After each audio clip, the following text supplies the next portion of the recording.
कंसचानूरमर्दनं देवकी परमानंदम कृष्णं वंदे जगद्गुरुं। भगवान श्रीकृष्ण परमात्म्याचं चरित्र गेल्या 2 दिवसापासून आपण पाहतो आहोत। आघात अशा पद्धतीचं चरित्र, अलौकिक अशा पद्धतीचं चरित्र, कृष्ण परमात्म्याच्या चरित्राचं चिंतन करीत असताना भगवान कंसाचा वध झाल्यानंतर वसुदेव देवकींची गाठ घेतात, नंदबाबाला माघारी पाठवतात। वसुदेवानी भगवंताचा उपनयन संस्कार, कृष्ण परमात्म्याचा उपनयन संस्कार करून घेतला। उपनयन संस्कार झाल्यानंतर गुरुगृही जावं असं शास्त्र सांगतं। सांदीपनी ऋषींच्या आश्रमामध्ये अध्ययन करण्याकरता, अभ्यास करण्याकरता म्हणून कृष्ण परमात्मा अवंतीपुरामध्ये सांदीपनी ऋषींच्या आश्रमामध्ये अभ्यासाला जातात। सद्गुरूंकडे गेल्यानंतर कशी सेवा करावी याचे काही दाखले आपण काल पाहिले। सेवा संपन्न झाल्यानंतर त्यांच्याकडून झालेला ज्ञानाचा उपदेश, खरं तर हे सगळं भगवंताची एक लीला आहे असंही आपण काल ऐकून आलो। मुळात तो जगदीश्वर आहे, सर्वज्ञ आहे, सर्व विद्यांचा जन्मदाता आहे। एवढं असूनही सगळं आपलं मोठेपण गुप्त ठेवणारा असा तो परमात्मा आहे। याला एकच कारण, नरहितैही अशी भागवताची भाषा आहे। मानव जातीच्या कल्याणाकरिता भगवंतानी ही एक लीला केली। अध्ययन करून माघारी येत असताना गुरु दक्षिणा काय मागितली आणि गुरु आशीर्वाद काय मागितला याचाही विचार आपण काल करून आलो। माघारी जेव्हा मथुरेमध्ये भगवान येतात, मथुरावासियांनी भगवंताला पाहिल्यानंतर, अध्ययन करून आलेल्या भगवंताला पाहिल्यानंतर मथुरावासियांचा आनंद हा वाढतो आहे। भगवान मथुरेतून गेल्यापासून भगवान कधी माघारी पुन्हा गुरु अध्ययन करून माघारी येतात याची वाट बघणारे सगळे मथुरावासीय, भगवंताच्या येण्याने सगळ्यांना आनंद झाला। कृष्णाचं दर्शन आनंददायक आहे, भगवंताचा स्पर्श आनंददायक आहे, भगवंताची भेट आनंददायक आहे आणि भगवंताचं आलिंगन आनंददायक आहे। कोणी भगवंताला पाहून आनंद मानतं, बस दर्शन झालं ना तरी आम्ही आनंदी झालो म्हटले। कोणाला वाटतं भगवंताला स्पर्श करावा, कोणाला वाटतं भगवंताला भेटावं, बोलावं, कोणाला वाटतं भगवंताशी आलिंगन द्यावं। प्रत्येकाची भिन्न भिन्न प्रकार आहेत।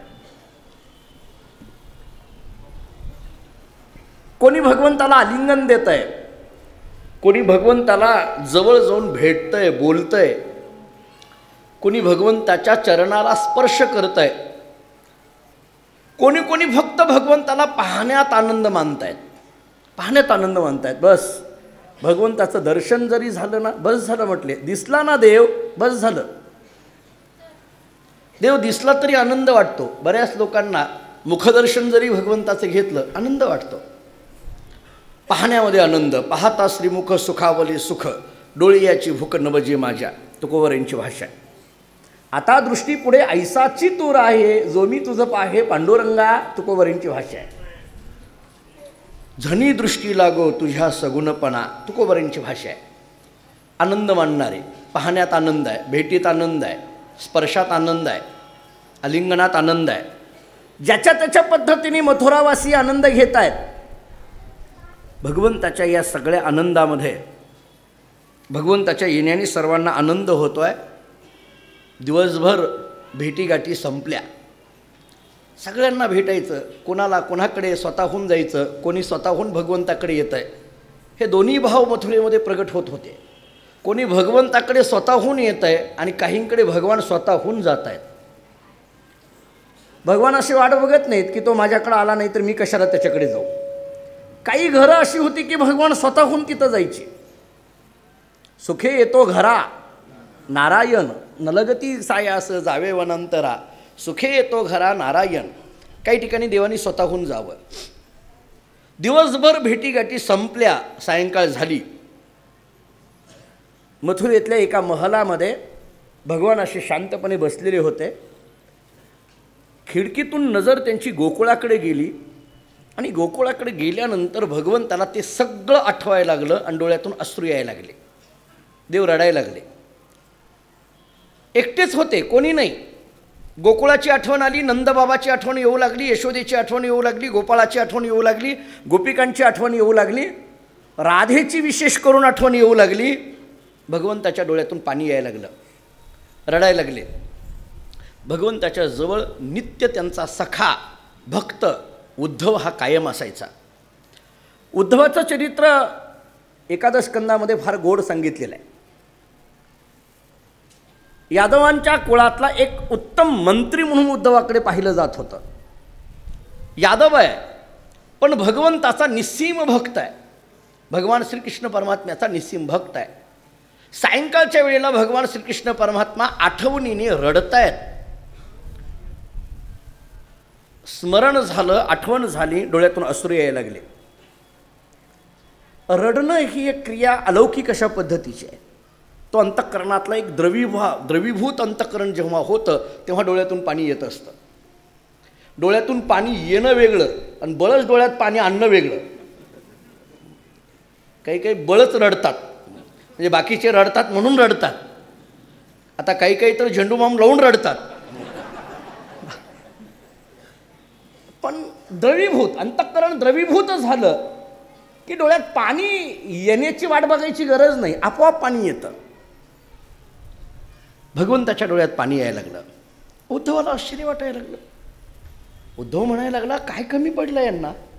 इथं काय कमी आहे? माणूस रडतो केव्हा? माणसाच्या डोळ्यात पाणी येतं केव्हा? माणूस दुःखी होतो केव्हा? काहीतरी कमी असेल तर माणूस दुःखी होतो. साधा व्यवहार आहे. माणसाला काही कमी असलं की दुःखी होतो. घरातली तीच परिस्थिती असते, समाजातली तीच परिस्थिती असते, व्यापारातली तीच परिस्थिती असते. पण इथं काही कमी नाही ना. मुळात इथं काही कमी नाही म्हणण्यापेक्षा याला काही कमीच पडू शकत नाही. हा परिपूर्ण आहे. आणि इथं तर हे मथुरा आहे, ऐश्वर्य म्हणाल तेवढं ऐश्वर्य आहे. उद्धवानी विचारलं, काय झालं कृष्णा? काय रडायला लागलास? काय झालं का? काही कोणी बोललं का? काही कमी आहे का? तुला पाहिजे होती ती वस्तू मिळाली नाही, कुणी आणून दिली नाही म्हणून तू रडायला लागलाय का? सगळी व्यवस्था तर आहे ना जिथल्या तिथं, मग का रडायला लागला? ऐश्वर्य म्हणाल तर एवढ्या मोठ्या महालामध्ये तुला ठेवलेलं आहे, मग का रडायला लागला? भगवान पुन्हा पुन्हा डोळ्यातून पाणी येत आहे, रडतायत. भगवान विचार करतायत की मथुरेमध्ये ऐश्वर्य आहे, नाही असं नाही. ऐहिक ऐश्वर्य भरपूर आहे, पण भक्तिप्रेमाची उणीव आहे. यशोदेसारखं प्रेम करणारं इथं कोणी भेटत नाही आहे. गोपाळासारखं काना म्हणून हाक मारणारं इथं कोणी भेटत नाही आहे. राधेसारखं कृष्णा म्हणून जवळ येणारं इथं कोणी भेटत नाही आहे. इथं त्या पद्धतीचं प्रेम दिसत नाही. ऐहिक संपन्नता खूप आहे. बऱ्याचदा ऐहिक संपन्नता वाढली की प्रेम सुख कमी होत राहतं. पहा तुम्ही, ऐहिक संपन्नता वाढली की प्रेम सुख कमी होत राहिलेलं दिसून येतं. आम्ही लहानपणी दादांच्या बरोबर कार्यक्रमाला जायचो अनेक ठिकाणी. मला आठवतं आहे पूर्वीच्या काळामध्ये आणि आत्ताच्या काळातला फरक. पैसा आणि प्रेम याचा जर विचार करायचा झाला तर काही ठिकाणी पैसा भरपूर असतो पण प्रेम काही नसतं, आणि काही ठिकाणी प्रेम भरपूर असतो पण पैसा काही नसतो. जुनी गावं फडावरची असायची. आता इथं निजाम जवळची लोक रोज येतात. बापू आमच्या गावारे रोज येतात जवळ्याहून. रामा येतो. ते जवळ्याला आम्ही दादांबरोबर राहायचो. ते 7-7 दिवस रामनवमीच्या सप्ताहामध्ये आम्ही राहायचो. आणि सप्ताह संपल्यानंतर काला झाला, 7 दिवस दादा राहायचे आणि काला झाल्यानंतर तिथून निघायचो. तेव्हा काही गाडी नव्हती, काही नाही, एस टीने जावं लागायचं. बाजारात एस टी येऊन थांबायची. तेव्हा माझ्या माहितीप्रमाणे जवळजवळ अख्खं गाव दादांना पाठवण्याकरता एस टीच्या त्या स्टँडवर त्या बाजारात येऊन थांबलेलं असायचं. दुपारची 4ची, त्याला हेलपाटा गाडी म्हणतात. आणखीनही आहे ती गाडी, नाही असं नाही, जवळ्याला ती 4ची गाडी. दुपारी सगळा काला संपलेला असायचा आणि अख्खं गाव तिथं आलेलं असायचं दादांना पाठवायला. सगळेजण दादा एस टीत बसताना अक्षरशः रडायचे लोक. त्यावेळेची दक्षिणा सांगू का किती होती? मोजून 110 रुपये. 7 दिवसाची दक्षिणा मोजून 110. म्हणजे सगळ्याला देऊन राहिल्यानंतर मग दादा म्हणायचे, हां काय राहिलं असलं तर द्या, नाही तर निघतो तसाच. ते म्हणायचे झालं एवढेच राहिलेले, 110 120 एवढी दक्षिणा. पण गाडीपर्यंत एस टीपर्यंत पाठवायला अख्खं गाव हजर असायचं. आता माझी परिस्थिती अशी आहे, मला आता 1000 रुपये देतात, पण मी गेलो का नाही हेही यांना माहीत नसतं गावकऱ्यांना. महाराज आले काय आणि गेले काय नसते यांना. प्रेम आणि पैसा याचा तौलनिक अभ्यास जर आपण करायला लागलो, भगवान म्हणतात मला ऐहिक संपन्नता खूप आहे, मथुरेसारखं राज्य, चमचमीत अशा पद्धतीचे रस्ते, खायला प्यायला व्यवस्था जिथल्या तिथं सगळं आहे, पण मला असं कुणी हाक मारणारं नाही इथं येत, जसं गोकुळामध्ये येत होतं, हे कृष्णा चल खेळायला, नाही इथं कोणी हाक मारत. यशोदा कधी दटावणारी सारखी यशोदा इथं भेटत नाही. आणि ते डोळ्यातून पाणी यायला लागलं, रडायला लागली, आठवण यायला लागली. उद्धवानी ते विचारलं काय झालं रडायला. भगवंतांनी सांगितलं, उद्धवा मला गोकुळाची आठवण येते आहे, आईबाबांची आठवण येते आहे, गोपाळ आणि गोपिकांची आठवण येते आहे. बरं मग भगवंताच्या आणखीन एक गोष्ट लक्षात आली, आता दोन्ही गोष्टी इथं साध्य होतात म्हटले. उद्धवानी विचारलं, देवा मी काय करू शकतो का तुझ्याकरता, मी काय करू का सांग, तुला आठवण येते तर मी काय करू शकतो का. उद्धव हा स्वतःला ज्ञानी समजणारा होता. मी स्वतःला ज्ञानी समजणारा असं म्हणतोय, ज्ञानी असणं वेगळं, ज्ञानी समजणं वेगळं. उद्धवाला वाटायचं की मी ज्ञानी आहे, मला कळतं आहे, मी कृष्णाच्या जवळ आहे, कृष्ण कधीही मला हाक मारतोय, मी कायम त्याच्याबरोबर आहे, मी ज्ञानी आहे. आणि मग भगवंताच्या लक्षात आलं की याच्याकडे ज्ञानी असल्याचा आविर्भाव आहे, अहंकार आहे, पण याच्या हृदयाला प्रेमाचा वर्षाव नाही, याच्या हृदयाला प्रेमाचा स्पर्श नाही. प्रेम काय असतं याला माहीत नाही, याला प्रेम दिलं पाहिजे, याला प्रेम कळवून दिलं पाहिजे. मग भगवान विचार करतात याला प्रेम द्यायचं असेल तर काय करावं, मी कसा प्रेम देऊ शकेल, कारण मी सुद्धा प्रेमाचा भिकारीच आहे. भगवान म्हणतात मी सुद्धा त्या गोकुळामध्ये दारोदार मी दही द्या दूध द्या असं म्हणत होतो, तेव्हा तिचे दही मागण्यामध्ये दही हा शब्द महत्त्वाचा नसता, दहीच्या पाठीमागं असलेलं प्रेम मला महत्त्वाचं होतं. मीच जर प्रेमाचा भिकारी असेल तर मी काय याला प्रेम देणार आहे, याला जर प्रेम द्यायचं असेल तर याला गोकुळातच पाठवलं पाहिजे. भगवान म्हणतात याला गोकुळात पाठवलं पाहिजे. उद्धवाला भगवंतांनी सांगितलं, उद्धवा एक काम करतोस का. काय काही नाही म्हटले, गोकुळात जा, नंद यशोदेला भेट, आईबाबांना भेट, माझा निरोप दे, सगळ्या गोकुळवासियांना भेट, माझा निरोप दे, गोपाळ आणि गोपिकांना भेट, त्यांचं असणारे जी काही सांत्वन कर, एवढं तुला सगळं जमेल ना. उद्धवांनी सांगितलं काय जमणार नाही कृष्णा, अतिशय चांगल्या पद्धतीचं प्रवचन देऊन येतो, एक नाही महिनाभर थांबून येतो, काय हरकत नाही म्हटले, येतो व्यवस्थित प्रवचन देऊन येतो, सगळं सांगून येतो. बघ बरं उद्धवा असं हो जरा जपून, नाही नाही काही काळजी करू नको म्हटले, समजावून सांगायचं मला चांगलं जमतं आहे, ज्ञानाने सगळ्या गोष्टी सिद्ध होत असतात कृष्णा, तुला माहीत नाही. उद्धव म्हणायला लागला माहीत नाही म्हटले, सगळं सांगता येतं, व्यवस्थित ज्ञानाचा उपदेश करून येतो. एकदा ज्ञानाचा उपदेश त्यांना झाला की मग मात्र त्यांचं रडणं राहणार नाही, मग मात्र त्यांचं दुःख करणं राहणार नाही. माणूस दुःखी का होतो, रडत का राहतो, त्याला ज्ञान नसतं. एकदा आत्मज्ञान झालं की हे सगळं खोटं आहे हे लक्षात येतं. ब्रह्मसत्य जगन मिथ्या जीव ब्रह्मैव नापरा असले संस्कृत श्लोक तो उद्धव बोलायला लागला कृष्णाजवळ. हे सगळं मी समजावून सांगून येतो. भगवंतांनी सांगितलं जा म्हटले, मग जा. उद्धव रथात बसला आणि रथ घेऊन गोकुळाकडे निघाला. उद्धव रथ घेऊन गोकुळाकडे निघाला. मथुरेतून गोकुळाची शिव ओलांडून आतमध्ये जेव्हा रथ आला, अशी भरधाव वेगाने तो रथ निघालेला होता. त्या शिवेवर काही गोपाळ त्या शिवेवर येऊन बसलेले होते. ऐका, गोपाळ त्या शिवेवर येऊन बसले होते. कधीपासून बसले होते, भगवान श्रीकृष्ण परमात्मा अक्रूराच्या बरोबर माघारी येतो म्हणून सांगून जेव्हा गेले होते ना मथुरेला, तेव्हापासून येतो एवढ्या एका शब्दावर वाट पाहत बसलेले ते गोपाळ होते. त्या शिवेवर वाट पाहत होते, आता येईल, मग येईल, आज येईल, उद्या येईल.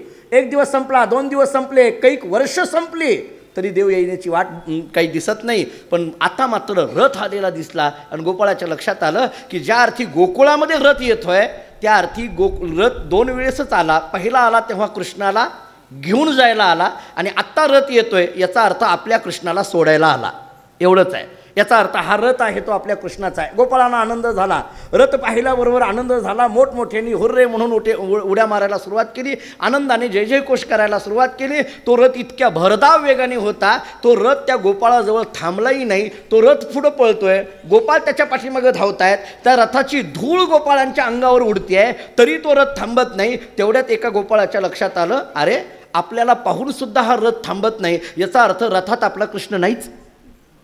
आपल्याला पाहून सुद्धा थांबत नाही याचा अर्थ आपला कृष्ण नाही. आपला कृष्ण असला असता तर तो थांबला असता. हा रथ पुढं पळतोय ना आपण पाठीमागं पळतोय, त्याची धूळ आपल्या अंगावर ओढते तरी आपण पाठीमागं पळतोय. बहुतेक असंच असतं, गाड्या पुढं पळत असतात आणि आपण पाठीमागं पळत असतो. नाही का लक्षात आलं? जाऊ द्या सोडून विषय. असंच राहतं, आलेच दिवस आता, नाही असं नाही. गाड्या अशाच धावत राहतात आणि आपण पाठीमागं पळत राहतो. तो रथ पुढं पळायला लागला आणि रथ थांबत नाही, याचा अर्थ आपला त्याच्यामध्ये कृष्ण नाही हे गोपाळांच्या लक्षात आलं. पण रथाला एका ठिकाणी थांबावं लागलं. थांबत नव्हता पण एका ठिकाणी थांबावं लागलं. कुठं थांबावं लागलं? एक पाण्याचा ओढा लागला म्हणे. भागवतामध्ये फार गोड भाव काढलेत. एक पाण्याचा ओढा लागल्यानंतर तो रथ थांबला. कारण त्या ओढ्यातून रथ जायचा कसा? उद्धवाच्या लक्षात येईना की हे किती पाणी आहे काही माहीत नाही. उद्धव खाली उतरला, ते पाणी तरी कसं आहे काय आहे म्हणून त्याच्यातून जावं अशा करता अंदाज घ्यावा म्हणून आतमध्ये जरा उतरला. तर त्या पाण्याला हात लावल्याबरोबर त्याच्या लक्षात आलं की हे पाणी गरम पाणी दिसतंय, म्हणजे फार थंडही नाही आणि फार अगदी कडक गरम पण नाही, असं हे पाणी लागायला लागलं. याला लक्षात येईना की एकतर या ओढ्याचं पाणी थंड हवं होतं, पण आता मात्र हे पाणी गरम दिसतंय. काय आहे हा प्रकार? काही कळेना. तेवढ्यामध्ये काही गोपाळ तिथं पोहोचले. त्यांच्या लक्षात आलं की हा कोणीतरी दुसराच आहे, हा काही कृष्ण नाही. मग त्याला विचारलं, कोण आहेस तू? त्यांनी सांगितलं, मी उद्धव आहे. कुठून आला? मथुरेतून आलो. कशा करता आला? कृष्णाचा निरोप घेऊन आलोय. कुठं निघालाय? यशोदा आणि नंद यशोदेकडे जायचं आहे. असं? जा. ते उद्धवाने विचारलं, हे पाणी गरम का लागतंय? कसलं पाणी आहे? काही गोपाळांनी सांगितलं, तुला माहीत नाही उद्धवा म्हटले. कृष्ण गेल्यापासून यशोदाजी रडते, तिच्या डोळ्यातल्या पाण्याचा हा ओढा आहे म्हटले. तिच्या डोळ्यातल्या पाण्याचा हा ओढा आहे. तेव्हापासून गेल्यापासून जी रडते तिच्या डोळ्यातल्या पाण्याचा हा ओढा आहे. म्हणून डोळ्यातलं पाणी आपल्याकडे अनेकदा बघतो आपण, ते फार थंडही नसतं आणि एकदम कडक गरम नसतं, असं मध्य असलेलं ते पाणी, त्या पाण्याचा हा ओढा आहे. उद्धवाला वाटायला लागलं, आपण तर यांना ज्ञानाचा उपदेश करायला निघालोय आणि हे तर एवढं अतीव अशा पद्धतीचं प्रेम कृष्णावर करतायत. बघूया आतमध्ये जाऊ तरी, बघूया ती यशोदा कोण आहे, कशी दिसते तरी. यशोदेला पाहण्याकरता, नंदबाबाला पाहण्याकरता उद्धव नंद यशोदेच्या घरामध्ये येतो. गंमत अशी झाली, गोकुळात जेव्हा उद्धव येतो सायंकाळची वेळ असते आणि सायंकाळच्या वेळेला म्हणजे अगदी रात्र नाही दिवसही नाही, सायंकाळची वेळ झालेली होती. आणि उद्धवानी पाहिलं, ज्याच्या त्याच्या पद्धतीने प्रत्येकजण आपापले कामं करतोय. पण काही ठिकाणी उद्धवाला असं आश्चर्य दिसून आलं की काही ठिकाणी मडकी अशी बाहेर ठेवलेली होती. ऐका, घराच्या बाहेर मडकी ठेवलेली होती. आणि ती मडकी कशाची होती? काही दुधाची मडकी होती, काही दह्याची मडकी होती, काही लोण्याची मडकी होती. आणि विशेष असं की त्या मडक्यावर झाकण ठेवलेलं नव्हतं. मडकं बाहेर ठेवलं आहे, दुधाचं मडकं आहे पण त्याच्यावर झाकण नाही आहे. दह्याचं मडकं आहे पण त्याच्यावर झाकण नाही आहे. अंगणात ठेवलं आहे ते मडकं. गंमत अशी आहे, आपल्याकडं असं अंगणात कुणी दह्याचं दुधाचं मडकं ठेवणार नाही. आणि ठेवलं तर ते किती डब्यात पॅक बांधून ठेवलं जाईल ते आपल्याला माहिती, बरोबर? कुणी असं ठेवेल का उघडं? कोणी तसं उघड. पण इथं मात्र अख्ख्या घराघरामध्ये मडकी बाहेर ठेवलेली आहेत, उघडीच आहेत. तेवढ्यामध्ये एका सासूनी सुनेला म्हणावं, अगं सुनबाई, ते दह्याचं मडकं बाहेरच ठेवलं आहे तू? हो, बाहेर ठेवलं. अगं त्याच्यावर काही झाकलं सुद्धा नाही, का असं केलं? त्या सुनेने म्हणजे त्या गवळणीने काय सांगावं, अहो सासूबाई तुम्हाला माहीत नाही का, कृष्ण काय म्हटला होता, मी माघारी येतो. मग आल्यानंतर त्याला दही खाताना त्याला मडक्यावरचं झाकण उघडायचं सुद्धा कष्ट पडू नये म्हणून ते मडकं ठेवलंय, तसंच ठेवलंय म्हटले. उद्धवानी हे ऐकल्यानंतर उद्धवाला वाटायला लागलं, एवढा जर प्रेमाचा इथं वर्षाव होत असेल तर मी काय ज्ञानाचा उपदेश करणार आता. उद्धवाचा हळूहळू ज्ञानाचा अहंकार गर्भगळीत अशा पद्धतीचा होतोय. उद्धवजी आतमध्ये जातो नंद यशोदेच्या घरामध्ये, नंदबाबाची भेट घेतो. नंदबाबाला आनंद होतो की उद्धव मथुरेतून इथं आलाय. स्वागत केलं जातं, भोजन प्रसाद केला जातो. सायंकाळच्या वेळेला नंदानी दोन्ही हात जोडून उद्धवाला विचारलं, कसं आहे, बरं आहे का सगळं? वसुदेव देवकी बरी आहे का? काय म्हणतोय कृष्ण? येतो असं म्हणून आम्हाला पाठवून दिलं होतं माघारी, काय येण्याची काही त्यांनी निरोप दिला का? आणि अशी चर्चा चाललेली होती. यशोदा जवळ आहे. यशोदा, नंद आणि उद्धव हे तिघच चर्चा करतायत. यशोदेच्या डोळ्यात अश्रू यायला लागले. यशोदेने रडत रडत उद्धवाला सांगितलं, उद्धवा तू आता उद्या माघारी गेल्यानंतर त्याला सांग, नाही उखळाला बांधणार पण माघारी ये. त्याला सांग, नाही तुझ्या पाठीमागं काठी घेऊन लागणार पण माघारी ये. त्याला असं वाटत असेल की मी माघारी गोकुळाला आलो तर यशोदा मैया मला काठीने मारेल, मी माघारी गोकुळाला आलो तर ती मला उखळ्याने उखळाला बांधून टाकेल. मी त्याला सांग, मी नाही त्याला तसं करणार पण एवढा निरोप दे. उद्धवाच्या लक्षात येईना हे काय आहे. उद्धवाच्या ठिकाणी असलेला अहंकार गर्भगळीत होत होता. नंद आणि यशोदा भगवान श्रीकृष्ण परमात्म्याच्या संबंधाने बोलत होते. आणि मग उद्धवाने फक्त दोन्ही हात जोडून एकच वाक्य वापरलं, तुम्ही ज्याच्यावर प्रेम करता तो सामान्य नाही, जगाचा मालक असलेला साक्षात परमात्मा आहे, साक्षात परमात्मा आहे. नंद यशोदा हसायला लागले. उद्धवाने विचारलं काय झालं? ते म्हटले तुला काय वाटतं हे आम्हाला माहीत नाही? तुला काय वाटतं हे आम्हाला माहीत नाही वाटतं का? आम्हाला माहीत नाही अशातला भाग नाही, हे माहीत आहे म्हटले. त्याचा काय निरोप आहे ते सांग, तो कसा आहे हे सांगायला नको बसू म्हटलं इथं, तो कसा आहे सांग. उद्धवानं आता पुढं बोलावं काय? मग नंद आणि यशोदेनी तुला माहीत नाही म्हटले तो कसा आहे, आणि मग त्याच्या अवतारापासून तो इथून जाईपर्यंतचं चरित्र त्याच्यासमोर गायला सुरुवात केलं. रात्र त्याची चरित्र ऐकण्यामध्ये कधी कृष्ण परमात्म्याच्या चरित्रामध्ये झोप लागली कळालं नाही. उद्धव शांतपणे झोपी गेला. कृष्ण चरित्र ऐकता ऐकता उद्धव झोपी गेला. तुम्ही जागे राहा. चरित्रच तसं आहे, मग्न करणार आहे, अंतःकरणाला द्रवीभूतता आणणार आहे. सकाळ झाली आणि सकाळ झाल्याबरोबर गोपिकांनी पाहिलं की नंदाच्या दारामध्ये काहीतरी एक सुवर्ण रथ दिसून येतोय. एक गोपिका दुसऱ्या गोपिकेला हाक मारायला लागली, अगं सखे कळालं का? ये बाहेर म्हटले. का? बघ म्हटले नंदाच्या दारामध्ये रथ दिसतोय. अरे आपल्या गावामध्ये एकदाच रथ आला होता, तो आपल्या कानाला घेऊन जायला, आज रथ दिसतोय, याचा अर्थ तो आला का काय? म्हटले नाही. म्हटले तो येणार नाही, आला असता तर तो अगोदर आपल्याला भेटला असता ना.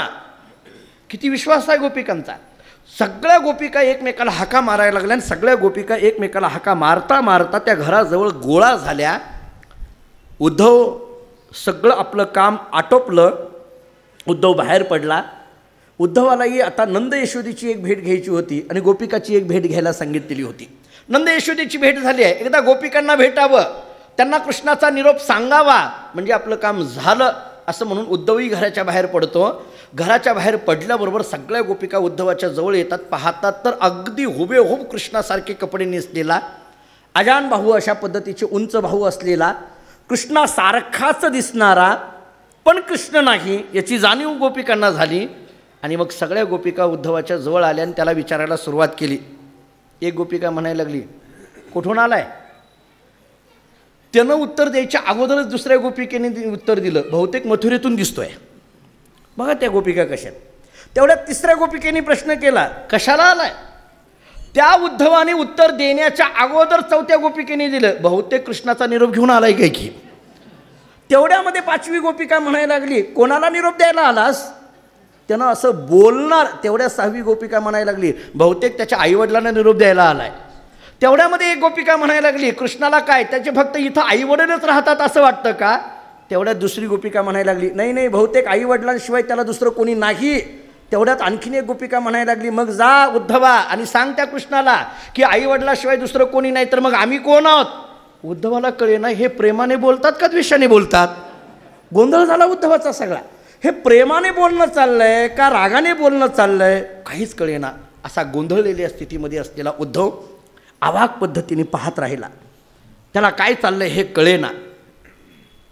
आणि मग काही गोपिका त्या उद्धवाच्या जवळ आल्या आणि त्या उद्धवाला म्हणायला लागल्या, उद्धवा आमची ही स्थिती पाहून तुला आश्चर्य वाटत असेल, पण तुला सांगू का म्हटले. काय झालंय, एखाद्या प्रजेचं रक्षण करणारा राजा, पण तो राजा प्रजेचं रक्षण करण्याकरता जेव्हा असमर्थ ठरतो तेव्हा ती प्रजा त्या राजाला सोडून निघून जाते. प्रजा जेव्हा राजाला सोडून निघून जाते तेव्हा त्या राजाचे काय हाल होतात ते हाल आमचे झालेत म्हटले आज. दुसरी गोष्ट, शिक्षण पूर्ण झाल्यानंतर एखादा शिष्य एखाद्या गुरूंना सोडून निघून जातो का नाही, तशी परिस्थिती आमची झाली आहे. एखाद्या वृक्षावर फळं नाहीत म्हणून तिथं असलेला पक्षी त्या वृक्षाला सोडून निघून गेल्यानंतर कशी परिस्थिती निर्माण होते, तशी परिस्थिती आमची निर्माण झाली.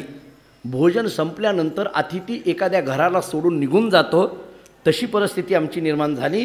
प्रेमाचा वर्षाव करून प्रेम देणारा तो परमात्मा आम्हाला सोडून निघून गेला, म्हणून ही आमची स्थिती आहे.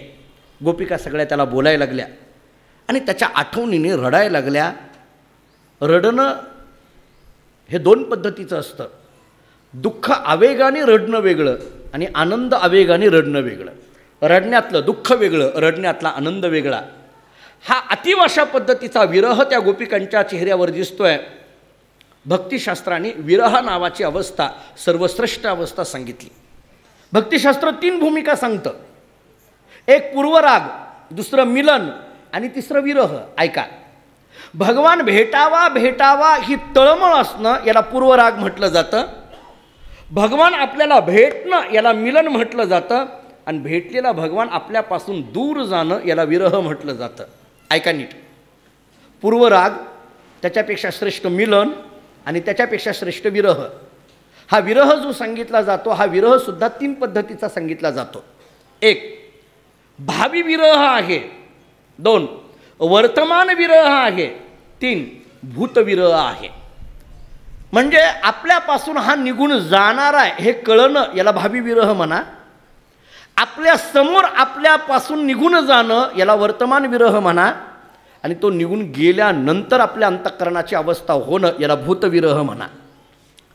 मुलीचं लग्न होणार आहे आणि 2 महिन्यामध्ये मुलीचं लग्न झाल्यानंतर, मुलीचं लग्न जमलंय, मुलीचं लग्न झाल्यानंतर ती मुलगी मला सोडून जाणार, एवढ्या एका चिंतेने आईच्या अंतःकरणात निर्माण झालेला जो विरह आहे त्याला भावी विरह म्हणा. आणखीन लग्न झालेलं नाही पण लग्न होऊन जाणार आहे, एवढ्या एका गोष्टीने सुद्धा मन कळवळून जातं, याला भावी विरह म्हणा. प्रत्यक्ष लग्न झालं आणि समोर डोळ्या देखत मुलगी जेव्हा सासरला निघायला लागते याला वर्तमान विरह म्हणा. आणि मुलगी निघून गेल्यानंतर 2-4 दिवसानंतर तिच्या आठवणीने घरामध्ये सुंदर पद्धतीने रडत राहणारी आई याला भूतविरह म्हणा. या गोपिका म्हणतात तो निघून गेला, जाताना आम्हाला येतो म्हणून गेला. अशा भूतविरहामध्ये राहणाऱ्या या गोपिका. हा भूतविरह 2 पद्धतीचा असतो. एक आशाभूत विरह आहे आणि दुसरा निराशाभूत विरह आहे. म्हणजे तो येतो म्हणून आशा लावून गेलेला असल्यामुळे येतोय या भावनेने निर्माण झालेला विरह याला आशाभूत विरह म्हणा. आणि येणारच नाही अशी निराशा झाल्यानंतर निर्माण झालेला विरह याला निराशाभूत विरह म्हणा. आता जो आशाभूत विरह आहे त्याच्या 10 अवस्था आपल्याला शास्त्रांनी सांगितल्या. ऐका, मी काय सांगतोय विषय. भगवान गोकुळातून निघून गेल्यानंतर गोपिकांची काय अवस्था आहे तेवढ्या अवस्थेचं वर्णन करतोय. उद्धवाला त्या गोपिका कोणत्या पद्धतीने बोलतायत त्या बोलण्याचं वर्णन करतोय. हे जे बोलणं आहे, ही जी गोपिकांची अवस्था आहे, उज्ज्वल नीलमणी नावाच्या ग्रंथामध्ये 10 पद्धतीची सांगितली. फक्त श्लोक सांगून पुढे जातो. चिंतात्र जाग्रद्वेगो तानवम मलिनांगताः प्रलापो व्याधी ऋन्मादाः मोह मृत्यू दशादशः. अशा 10 अवस्था सांगितल्या. काय झालं, विरहामध्ये चिंता 1, या विरहामध्ये जागरण वाढायला लागलं 2, या विरहामध्ये उद्वेग निर्माण झाला 3, या विरहामध्ये तानवम म्हणजे कृशता निर्माण झाली 4, या विरहामध्ये मलिनांगता म्हणजे शरीराकडे दुर्लक्ष करायला सुरुवात झाली 5, या विरहामध्ये प्रलाप म्हणजे वेगवेगळ्या पद्धतीचं ओरडणं सुरू झालं 6, या विरहामध्ये व्याधी वेगवेगळे रोग जडले गेले दुर्लक्षतेमुळे, आरोग्याच्या दुर्लक्षतेमुळे 7, या विरहामध्ये कोणत्याही पद्धतीचं बोलणं सुरू झालं, उन्माद याला म्हटलं जातं 8, या विरहामध्ये तो भेटावा असा मोह तीव्र झाला 9, आणि या विरहामध्ये मृत्यू किंवा मृत्यू सदृश्य परिस्थिती निर्माण झाली 10. अशा 10 अवस्थेत या गोपिका दिसून आल्या. चिंता निर्माण झालेल्या या गोपिका, कधी भेटेल अशी चिंता आहे. पडिले दूरदेशी मजा आटवी मानसी, नको नको हा वियोग कष्ट होता ती जीवासी, दिन तैसी रजनी झाली ओ माय, अवस्था लावोनी गेला अजूनी का नये. विरहातली विरहणी ज्ञानोबरांची आहे. अजूनी का नये, येतो म्हणतोय अजूनी का नये, ही चिंता गोपिकांना लागायला लागली. विरहामध्ये निर्माण झालेली ही चिंता पहा. चिंतेने जागरण वाढायला लागतं. गोपिकांना झोप नाही. त्या गोपिकामध्ये चर्चा सुरू झाली. उद्धव बघतोय, एक गोपिका दुसऱ्या गोपिकेला म्हणायला लागली, अगं सखे तुला कळालं का. म्हटले काय. मला का रात्री झोप लागली. बरं मग. झोपेमध्ये स्वप्न पडलं. बरं मग.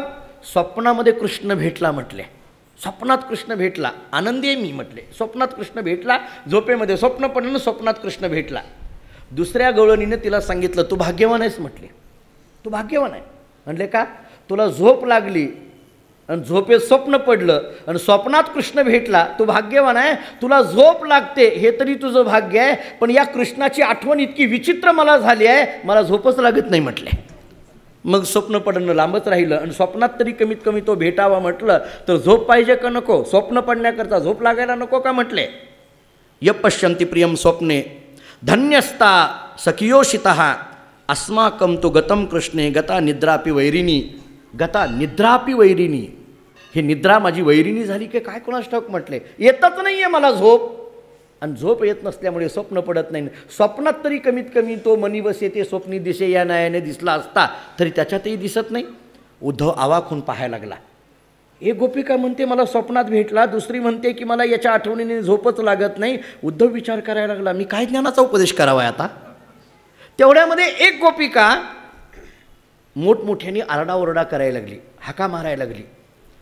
हे बघता बघता उद्धवाला आश्चर्य झालं. आणि एका गोपिकेने तर विचित्र पद्धतीने धोरण स्वीकारलेलं दिसलं. त्यातलीच एक गोपिका चोर होते, दही दूध चोरायला लागते. त्यातलीच एक गोपिका कालिया होते. त्यातलीच एक गोपिका कृष्ण म्हणून त्या कालियाच्या डोक्यावर पाय देते आहे. हे सगळं चाललेलं उद्धवाला अलौकिक वाटायला लागलं. इतका सगळा गोपिकाचा गोंधळ कडेने चाललाय. तेवढ्यामध्ये एक गोपिका मात्र कोपऱ्यात बसलेली उद्धवाला दिसली. ऐका. आणि उद्धवाला दिसल्यानंतर ती अशी डोळे झाकून अशी ताट बसलेली होती, डोळे झाकून बसली. उद्धव तिच्याजवळ गेला आणि म्हणायला लागला, का गं तू ध्यान करायला लागलीस काय? ध्यान करायला लागली का त्या कृष्णाचं? ती प्राणायाम करत होती. आता प्राणायाम माहीत आहे आपल्याला, योग साधक आहेत ती तर माहीत आहे. आदरणीय डॉक्टर प्रसाद कुलकर्णी सर आलेत आज, त्यांना माहिती आहे, ते आपल्याला शिकवतात. प्राणायामामध्ये कुंभक रेचक आपण पाहतो, श्वास बाहेर सोडला जातो, आत घेतला जातो. ती गोपिका अशी ध्यानाला बसल्यानंतर जसं बसलेली पाहिल्याबरोबर उद्धव तिच्याजवळ गेला आणि म्हणायला लागला, का गं तू ध्यान करायला लागली का? तिनं सांगितलं, नाही रे बाबा. म्हटलं मग काय? मी हा श्वास बाहेर सोडते ना. हो मग काय आहे, हा कृष्ण हृदयात इतका बसलाय की काही कामच आठवणार, त्यामुळे त्याला बाहेर काढते. या प्राणायामाच्या रूपाने बाहेर काढते. म्हटले कुठपर्यंत त्याला आतमध्ये घेऊन बसू? आतमध्ये घेऊन बसल्यामुळे दुसरी कामच होईनात. उद्धव विचार करायला लागला, जर आतमध्ये तो कृष्ण अगोदरच बसलेला असेल तर मी हिला काय सांगू की तुझा जीव म्हणजे आत्मा आहे? तुला काय सांगू तत्वम असी ते तू ब्रह्म आहे? काय सांगू आता हिला मी? उद्धव अवाक झाला. गोपिकांच्या अशा लीला त्याच्याजवळ सुरू असलेल्या दिसायला लागल्या. आणि हे सगळं उद्धव अवाक होऊन पाहत असताना गंमत अशी झाली, उद्धवाच्या गळ्यामध्ये वनमाला आहे आणि त्या वनमालेच्यावर एक भुंगा, त्या वनमालेच्यावर एक भुंगा आहे. आणि तो भुंगा म्हणजेच भ्रमर असा गुंजारव करत करत करत ते गुंजारव करत असलेलं भ्रमर त्या गोपिकांच्या कडेने असं फिरतंय. हे गोपिकांच्या लक्षात आलं. नीट ऐका, भागवतातलं अगदी सगळ्यात महत्त्वाचा विषय सांगतोय. ते भ्रमर असं सगळ्या कडेने फिरत असलेलं गोपिकांच्या लक्षात आलं. आणि गोपिकाच्या लक्षात आलं की हे भ्रमर गुंजारव करतंय. ते गुं अशा पद्धतीचा आवाज करतंय, गुणगुण करतंय. आणि गुणगुण करणाऱ्या त्या भ्रमराकडे पाहिलं आणि पाहिल्यानंतर त्या गोपिकांच्या लक्षात आलं की हे भ्रमर गुंजारव करतंय. याचा अर्थ हे भ्रमर वनमालेवर बसून आपल्या जवळ आलेला आहे आणि हे भ्रमर अशा पद्धतीचा गुंजारव करत आहे. याचा अर्थ हा कृष्णाचा निरोप घेऊन आलेलं हे भ्रमर आहे. कृष्णाचा निरोप घेऊन आलेलं हे दूत आहे. कृष्णाचा निरोप घेऊन आलेला हा मध्यस्थी आहे. आणि म्हणून त्या भ्रमराकडे पाहून गोपिकांनी जे गीत गायलं त्यालाच भागवतामध्ये भ्रमरगीत असं म्हटलं जातं. त्या भ्रमराकडे पाहून जे गीत गायलं ते भ्रमरगीत आहे. त्या गोपिकांनी त्या भ्रमराकडे पाहिलं. भ्रमर, मुळात या भ्रमर शब्दामध्ये दोन शब्द आहेत. आम्ही वेदांत शिकत असताना वेदांतामध्ये कोणत्याही पदाची लक्षणं करताना दोन पद्धतीची लक्षणं सांगितली. नीट ऐका. एक केवळ लक्षणं असते आणि दुसरी लक्षित लक्षणं असते. आपल्याला हे लवकर लक्षात येणार नाही, मी त्याचा विस्तार करतो. कोणत्याही पदाबद्दल बोलताना दोन पद्धतीने आपल्याला त्याचे अर्थ काढावे लागतात. काही केवळ लक्षणेतून अर्थ काढावे लागतात आणि काही लक्षित लक्षणेने अर्थ काढावे लागतात. म्हणजे नेमकं काय, एखाद्या पदाचा वाच्यार्थ जेव्हा आपल्याला लक्षात येत नाही तेव्हा त्या वाच्यार्थाच्या पलीकडे असलेला लक्षार्थ आपण स्वीकारणं याला लक्षणा करणं असं म्हटलं जातं. आपण अनेकदा त्याची उदाहरणं पाहून आलेलो आहे. एखाद्याने विचारलं, का हो आपल्याला, मला बोधले महाराजांच्या घरी जायचं आहे, पंढरपुरामध्ये येऊन विचारलं. एखाद्याने रस्त्यामध्ये तिचं चौफळ्यामध्ये उभा राहून सांगितलं, तुला बोधले महाराजांच्या घरी जायचं आहे ना? हो, एक काम कर म्हटले, चिंचेच्या झाडावरून सरळ जा. तो ऐकणारा एवढा शहाणा होता, तो झाडावर शेंड्यापर्यंत चढला, खाली उतरला, मग महाराजांच्या मठात आला. महाराजांनी विचारलं, कसं काय येणं केलं, कसं काय? तो म्हटलं, अहो शेंड्यापर्यंत गेलो, तिथं काही घर दिसलं नाही, मग खाली उतरलो. अरे एवढं काच त्रास घेतला? नाही, सांगणाऱ्याने सांगितलं झाडावरून जा. मग झाडावरून जा म्हणजे झाडावर चढून जा का झाडाच्या जवळच्या रस्त्यावरून जा? याला म्हटलं जातं लक्षणा. वाच्यार्थ जुळत नाही, लक्षणा करा. आपण अनेकदा अर्थ पाहतो. एखाद्या साहेबांनी एखाद्या नोकराला सांगितलं, सगळं ऑफिस झाडून पुसून सगळं घे, टोपलीमध्ये केर भर आणि तो सगळा केर कचरा खिडकीतून माणूस बघून टाक. आता तो जो होता तो पहारा हुशार होता शिपाई, तो सगळा कचरा एका टोपलीमध्ये भरला, खिडकीमध्ये बसला, वाट बघायला लागला. अर्धा तासानंतर एक मनुष्य आला, त्याच्या डोक्यामध्ये सगळा कचरा टाकला, वरती आली. भांडणं आल्यानंतर साहेबांनी विचारलं, तुला सांगितलं ना माणूस पाहून टाक कचरा. तो म्हटला अर्धा तास वाट पाहिली. तेव्हा हे साहेब सापडले, टाकला कचरा. अरे मनुष्य असताना टाक का मनुष्य नसताना टाक, वक्त्याचं तात्पर्य कळालं पाहिजे. लक्षणा कधी, हे झालं सरळ केवळ लक्षणा. लक्षित लक्षणा कधी करायची असते? लक्षित लक्षणा करताना वेदांतांनी असा नियम सांगितला आहे, त्या वाक्यापेक्षा सुद्धा ते वाक्य उच्चार करणारा जो वक्ता आहे त्या वक्त्याचं नेमकं तात्पर्य कशात आहे हे शोधणं, याला लक्षित लक्षणा म्हणायचं. लक्षात घ्या जरा. केवळ लक्षणं सोडा. मी ते गंगायाम ग्रामहा हे वेदांतांनी उदाहरण दिलं आहे, मी मागे तुम्हाला बोललोही आहे. गंगेवर गाव आहे म्हणजे गंगेवर गाव आहे याचा अर्थ गंगा नावाच्या नदीवर गाव आहे का, गंगेच्या संबंधाने असलेलं तीर त्याच्यावर गाव आहे, याला केवळ लक्षणं म्हणायचं. लक्षित लक्षणं कशाला म्हणायचं? बोलल्यानंतर जेव्हा वक्ता बोलतो तेव्हा त्या बोलण्यातलं जे तात्पर्य आहे त्या तात्पर्याचा अर्थ लक्षात घेणं, याला लक्षित लक्षणं म्हणायचं. उदाहरण असं दिलं आहे, उदाहरण सोपं दिलं आहे शास्त्राने. मुलगा वडिलांना विचारायला लागला, आपले जे शेजारचे काका आहेत ना, मी त्या काकांकडे जेवायला जाऊ का? त्यांनी मला बोलवलं आहे, जेवायला जाऊ का? आता ह्याचे वडील आणि शेजारचे जे कोणी काका असतील, या दोघांचा हाडवैर एकमेकाला बघत नव्हते आणि हा वैऱ्याच्या घरी जाऊ का म्हणतोय. कोण? हा मुलगा. वडिलाला राग आला. वडिलाच्या तोंडातून एक वाक्य गेलं, गच्छ गच्छ विषमभुंक्ष्व, जा जा विष खा, अशी भाषा आली. ऐका आता. वडील मुलाला म्हणायला लागला, तुला जेवायला जायचं आहे ना, जा जा विष खा.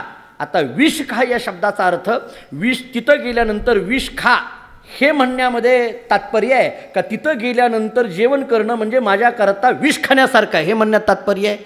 तात्पर्य काय आहे बघा. लक्षात आलं का? पहा. बरं, नाही पहिल्या उदाहरणात लक्षात आलं. दुसरं, जोपर्यंत सगळ्या माना डोलत नाही तोपर्यंत सोडत नाही, काळजी करू नका. बरं, ते काही सगळ्यांनीच, फक्त पुढच्यानीच नाही, सगळीकडे लक्ष जात आहे, नाही असं नाही, सगळीकडे जात आहे. सगळीकडे जात आहे म्हणण्यापेक्षा जसं बसणारी लोक म्हणतात का नाही महाराज दिसावे, तसं मलाही वाटतं सगळे दिसावे, नाही असं नाही. पहिलं उदाहरण दिलं मी, वक्त्याचं तात्पर्य कळा, लक्षित लक्षणा. मी का सांगायला लागलो तुम्हाला हे सगळं? भ्रमर. मला त्याच्यात एक भाव सांगायचा आहे आपल्याला. वेदांतांनी असं वर्णन केलं आहे, द्विरेफो रवती, याच्यावरनं बोलायचं आहे. मी पुढचं उदाहरण देतो. आई आपल्या मुलीला सांगायला लागली, हे बघ मी प्रवचनाला निघाली आहे, तू घरी आहेस ना? हो. एक काम कर, काक्यभ्यो दधिरक्षताम. लक्षात ठेव, कावळ्यापासून दह्याचं रक्षण कर. बरं, इथं दह्याचं पातेलं ठेवलं आहे, कावळ्यापासून दह्याचं रक्षण कर. आईने त्या मुलीने सांगितलं, आई काही काळजी करू नको, जा खुशाल बोधले महाराजांचं प्रवचन ऐक, काही काळजी करू नको, महिनाभर ऐक, मी सगळं बघते, काही काळजी करू नको. आई आली, प्रवचनाला बसली, प्रवचन संपून घरी गेली. घरी गेल्यानंतर पाहते तर त्या पातेल्यात दहीच नाही. तिने विचारलं, अरे अरे दहीच नाही, तर दही कुठे गेलं, कुणी खाल्लं? त्या मुलीनं काय विचार केला, तिच्या समोर, त्या मुलीच्या समोर मांजर आलं, ते दही खायला लागलं, पण मुलीनं त्या मांजराला साधंसुद्धा हटकलं नाही. का? कारण आईनं सांगितलंय कावळ्यापासून. मांजराचा काय संबंध आहे? कावळ्यापासून, म्हणून ती कावळ्याकडेच बघत राहिली. मांजर येऊन दही खाऊन गेलं, काही नाही, तिला काही तिनं बोलली नाही, काही नाही. मुलीनं सांगितलं, अगं आई काही नाही, तू गेल्यानंतर मांजर आलं आणि त्यानं सगळं दही घेऊन गेलं. ते अगं तुला सांगितलं होतं ना. अगं पण तू कावळ्यापासून म्हटले, आता दुसऱ्या दिवशी येईल का ती आई प्रवचनाला?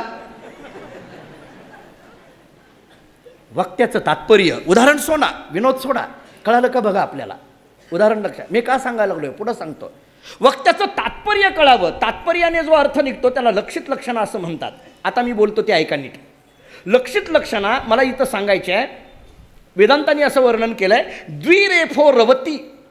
भ्रमराच्या बाबतीत बोलत असताना वेदांत असं उदाहरण देतं, द्विरेफो रवती. द्विरेफो, रेफो या शब्दाचा अर्थ रकार आणि रवती या शब्दाचा अर्थ गुंजारव करणं. रवती म्हणजे गुंजारव करणं, रडणं किंवा गुंजारव करणं. दोन रकार गुंजारव करतात असा अर्थ झाला. नीट ऐका, दोन रकार गुंजारव करतात. आता हे दोन रकार गुंजारव करतात, दोन रकार गुंजारव करतात म्हणजे नेमकं काय? भ्रमर या शब्दामध्ये दोन रकार आहेत. पहा तुम्ही जरा नीट शब्द घ्या. भ्रमर या शब्दामध्ये दोन रकार आहेत. कुठं कुठं? भ्र, इथे एक काय आहे?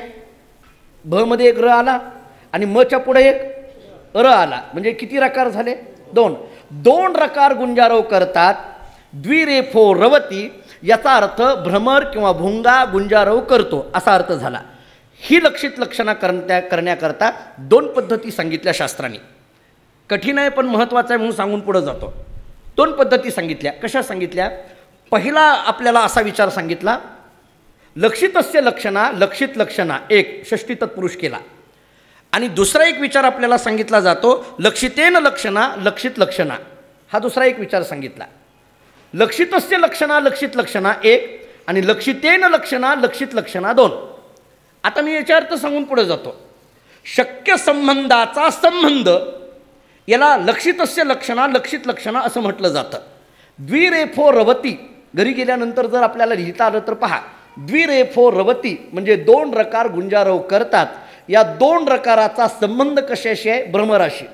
या भ्रमर पदाचा संबंध कशाशी आहे? भुंग्याशी. कारण भ्रमर पद, भ्रमर हे पद वेगळं आणि भुंगा ही जी असणारी काही जीव म्हणा कीटक म्हणा तो वेगळा.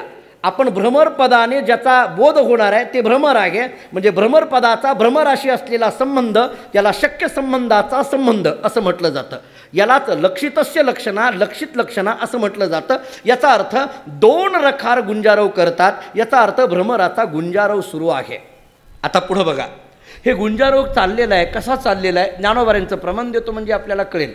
ज्ञानोबाऱ्यांची एक गवळण किंवा ज्ञानोबाऱ्यांचा अभंग फार गोड आहे. ऋणू झुनू रे भ्रमरा, सांडी तू अवगुण रे भ्रमरा. ऋणू झुनू रे भ्रमरा हे म्हणत असताना त्याचा जो ऋणुझुनूपणाचा आवाज येणार आहे त्या भ्रमराला उद्देशून ज्ञानोबाराय म्हणतात, सांडी तू अवगुण रे भ्रमरा. तुझ्या ठिकाणी असलेला जो अवगुण आहे तो बाजूला काढ. आता त्याच्या ठिकाणी असलेला अवगुण कुठला? त्या भ्रमराच्या ठिकाणी काय नेमका अवगुण आहे ते भ्रमर गुंजारव करत आहे. गोपिकांच्या कडेने त्याचा आवाज यायला लागला आहे. एका गोपिकेने पाहिलं, नीट ऐका, गोपिकेने पाहिलं तो भुंगा गोपिकेच्या जवळ येतोय, मोठमोठ्याने आवाज करतोय, गुंजारव करतोय. त्या गोपिका त्या भ्रमराकडे बघून म्हणते की ही गुंजारव करणं चाललेलं आहे. एक सांगू आपल्याला, जसं भ्रमर गुणगुणतं तसा भक्तसुद्धा अखंड भगवंताच्या संबंधाने गुणगुणत असतो. जसं भ्रमर गुणगुणत असतं तसा भक्तसुद्धा गुणगुणत असतो. आणि त्या भ्रमराला गुणगुणणं, त्या भ्रमराला बोलणं, याचा अर्थ ती गोपिका एका जीव असलेल्या भक्ताला बोलते आहे असा भाव आहे. काय बोलायला लागली? काय बोलायला लागली? काय ते भ्रमर जेव्हा जवळ यायला लागलं, आवाज करायला लागलं, तेव्हा त्या गोपिकेने त्या भ्रमराकडे पाहिलं आणि सांगितलं, ए भ्रमरा येऊ नको जवळ म्हटले माझ्या. ए भुंग्या येऊ नको जवळ, चल बाजूला हो. मला माहीत आहे म्हटले तू का मला असा गुणगुणायला लागलाय, का माझ्याजवळ आलाय, मला माहीत आहे तू कोण आहेस ही मला माहीत आहे. या गोपिकेचं बोलणं सगळं विरहातलं आहे. नीट ऐका, गोपिकेच्या डोळ्यासमोर फक्त आणि फक्त कृष्ण आहे. आणि या कृष्ण भावनेतनं ती गोपिका म्हणते, मला माहीत आहे म्हटले तू कुठून आलायस आणि मला माहीत आहे तू का असा गुणगुणायला लागलाय. मला माहीत आहे तू कोण आहेस, तू मथुरेतून आलायस. 1, तू कोण आहे? त्या कृष्णाचा दूत आहेस. 2, आणि तू काय बोलायला लागलाय? त्या कृष्णाने सांगितलेला निरोप सांगायला इथं आलायस. इथं येऊन मला बोलायला लागला का? नाही, मला तुझं ऐकायचं. लागलायस काय म्हटले मला असं बोलायला? हे भ्रमराला बोलणं म्हणजे जणू काही उद्धवाला बोलणं आहे. नीट ऐका, जी उद्धवाला होता ना निरोप घेऊन, पण त्या गोपिका उद्धवाला म्हणत नाहीत, या भ्रमराला बोलायला लागलेत. मला माहीत आहे तू कोण आहेस, कुठून आलायस माहीत आहे, मथुरेतून आलायस ना, आणि त्याचा निरोप घेऊन आलायस ना. तो जो भुंगा होता ना तो वनमालेवरनं उडून आलेला असल्यामुळे त्या भुंग्याचे जे काही वर असे टोक असतात बघा केसाची, त्याला आपण मिशा म्हणतो, त्याच्यावर ते केशर लागलेलं होतं. आणि ते केशर पाहिल्यानंतर ती गोपिका त्या केशराकडे पाहून त्या भुंग्याला म्हणते, हे जे केशर आहे ना, हे मथुरेतल्या केशराचा सुगंध इथं आणून तू दाखवायला लागलास आम्हाला. याचा अर्थ त्या कृष्णाने या केशराचा प्रसाद म्हणून आम्हाला पाठवला. तो प्रसाद घेऊन आलास का? नाही, आम्हाला तो केशरसुद्धा पाहिजे म्हटले. जा माघारी. त्या सांग त्या कृष्णाला, नको आहे आम्हाला, तू कपटी आहेस. गोपिका म्हणायला लागली त्या भ्रमराला, तू कपटी आहेस म्हटले, जवळ येऊ नको, जा बाजूला जा. तरी त्या भुंग्याचा गुणगुण गुणगुण आवाज चालूच आहे. आणि हे गुणगुणनं चालू असताना ती गोपिका त्या भ्रमराला म्हणायला लागली, कसं आहे भ्रमरा, मला माहीत आहे म्हटलं, जसं तुम्ही मकरंद सेवन केल्यानंतर निघून जाता, तुम्ही मकरंद सेवन केल्यानंतर निघून जाता, तशा पद्धतीने आम्हाला सोडून तो कृष्ण परमात्मा अधरामृताचं पान करून तो निघून गेला आहे म्हटले. आणि निघून गेलेला आहे, मला कळत नाही असा तो कायम सोडून जाणारा कृष्ण, लक्ष्मी तरी त्याच्या पायाजवळ कशी राहते कुणास ठाऊक म्हटले. ते भ्रमर ते गोपिका त्या भ्रमराला म्हणायला लागली, ती लक्ष्मी तरी त्याच्या पायाजवळ कशी राहते कोणास ठाऊक, कारण हा सारखा सोडून जातोय, एका जागेवर थांबत नाही म्हटले, सारखा सोडून जातोय आणि तरीसुद्धा लक्ष्मी त्याच्या पायाजवळ राहते आहे. मग तीच गोपिका म्हणायला लागली, मला लक्षात आलं का राहते आहे, कारण हा कृष्ण फार गोड बोलतो आणि त्याच्या गोड बोलण्याला ही भुलते, दुसरं काहीच नाही म्हटले. ही लक्ष्मी भुलून जाते, बिचारी भोळी आहे म्हटले. तरी त्या भुंग्याचा गुंजारव करणं सुरू आहे. आणि गुंजारव करणं सुरू असल्यानंतर शेवटी त्या गोपिकेने तिसरी गोपिकाजवळ आली म्हणायला लागली, हे षटपदा. षटपदा शब्द वापरला. षटपदा म्हणत असताना 6 पायाच्या असा उल्लेख केला. हा झाला सरळ अर्थ. आणि वेदांतातला अर्थ पाहायचा झाला तर 5 + 1 6, 5 ज्ञानेंद्रिय आणि 1 मन, अशा 6 इंद्रियाचा संघात ज्याच्यामध्ये आहे तो जीव, असाही अर्थ तिथं करा. हे षटपदा म्हणजे हे जीवा, नकोस म्हटले तू असा आमच्याजवळ येऊ, गुणगान करू नकोस. आणि तू काय करायला लागलाय, त्या गुणगान करण्यामध्ये कृष्णाचं तू आमच्यासमोर गुणगान करायला लागला. एक गोपिका म्हणायला लागली, तुला काय वाटतं, हे गुणगान आम्हाला माहीत नाही असं वाटतं का? हे जे गुणांचं वर्णन तू करायला लागला ते आम्हाला माहीत नाही असं वाटतं? अरे आम्ही अखंड त्या गुणांचंच वर्णन करतोय आणि तू आमच्याजवळ येऊन गुणांचं वर्णन करण्यामध्ये तुला आम्ही काय देणार आहे? उलट आम्ही वनवासी झालो आहे. आणि त्याच्याही पुढं बोलायचं झालं तर एक गवळण यायला लागली आणि म्हणायला लागली, ए भुंग्या, तुला माहीत नाही म्हटले, हे वनवासीपणा आमच्याजवळ कुणामुळं आला माहिती आहे का? याचं गुणगान केल्यामुळेच आला आहे, दुसरं काहीच नाही म्हटले. याचं आम्ही गुणगान करायला लागलो म्हणूनच आम्ही वनवासी झालो म्हटले. मग आम्ही अशा वनवासी झालेल्या गोपिका तुला काय देऊ शकणार आहे का? म्हणून तू आमच्याजवळ गुणगान करतो. तू माघारी जा, त्या मथुरेतल्या स्त्रियांच्या जवळ जा आणि तिथं गुणगान कर. त्या मथुरेतल्या स्त्रिया श्रीमंत आहेत, त्या काहीतरी तुला देतील ना. अशामध्ये मथुरेतल्या स्त्रियाविषयी गोकुळातल्या स्त्रियामध्ये निर्माण झालेला द्वेष भागवतामध्ये शुकाचार्य प्रकट करतात. एक स्त्री भक्तीच्या दृष्टीने सुद्धा कशा पद्धतीची बोलू शकते, नको गुणगान करू, नाही आम्हाला त्याचं गुणगान ऐकायचं असं म्हणणाऱ्या गोपिका, 2 गोपिका पुढे येतात आणि त्या भ्रमराला म्हणतात, आम्हाला त्याचं गुणगान ऐकू नको, पण तुला सांगू का भुंग्या, भ्रमरा तुला सांगू, तो फार सुंदर आहे म्हटलं. गुणगान करू नको म्हणणारीच गोपिका पुढे येऊन त्याच्या गुणांचं गायन करायला लागली. हे वैशिष्ट्य आहे, तो फार सुंदर आहे. त्रिभुवन कमनम तमाल वर्णम रविकर गौरव रामभरम दधाने वपुरलक कुला व्रतान नाब्जम विजय सखे रतिरस्तु मिन वद्या. श्रीकृष्णाची या सौंदर्या पुढे लक्ष्मी भुलोनी झाली वेडे, मदन पोटा आले बापुडे ते तर कुणीकडे इंद्रचंद्र. ती एक गवळण पुढे येऊन म्हणायला लागली, गोपिका म्हणायला लागली, अत्यंत सुंदर आहे. दुसरी येऊन म्हणायला लागली, तो फक्त सुंदर नाही, लावण्यवान सुद्धा आहे म्हटले. सुंदरता आणि लावण्यता एकाच ठिकाणी राहतील असं सांगता येत नाही. काही सौंदर्यवान असतात पण लावण्यवान नसतात, आणि काही लावण्यवान असतात पण सौंदर्यवान नसतात. सौंदर्य हे रूपाच्या संबंधाने असतं आणि लावण्य हे आकारबद्धतेच्या संबंधाने असतं, परिमाणतेच्या संबंधाने असतं. सौंदर्य हे वस्तुनिष्ठ असतं, व्यक्तिनिष्ठ असतं. रूपाच्या संबंधाने सौंदर्य सांगता येतं, पण शरीराच्या आकार पद्धतीच्या संबंधाने लावण्यता सांगता येते. म्हणून तर ज्ञानोबारांची एक गवळण आहे किंवा विरहणी आहे, सौभाग्य सुंदरू लावण्य सागरू बापरुखुमादेवरू श्री विठ्ठलू. ती गोपिका म्हणायला लागली, तो फार सुंदर आहे, त्याच्याकडे जा, तिथं जा आणि त्याला एक सांग की तुला स्वतःला उत्तम श्लोक म्हणून घेतलं जातं. उत्तम श्लोक या शब्दाचा अर्थ आहे दिनांवर कृपा करणारा. आम्ही दीन आहोत आणि आमच्यावर कृपा करण्याच्या निमित्ताने तरी कधी ना कधीतरी ये असा निरोप दे म्हटले. थांबू नको इथं, जा तू. त्या भुंग्याचं गुणगान चालूच आहे. तेवढ्यामध्ये तो भुंगा पुन्हा पुन्हा जवळ येतो आहे आणि गुणगान करता करता तो भ्रमर खाली वाकलेला जेव्हा एका गोपिकेने पाहिलं तेव्हा त्या गोपिकेच्या लक्षात आलं. ती गोपिका म्हणायला लागली, तू माझ्या पाया पडायला लागलास काय? याचा अर्थ तू विनवणी करायला लागलास, याचा अर्थ तू माझी मनधरणी करायला लागलास.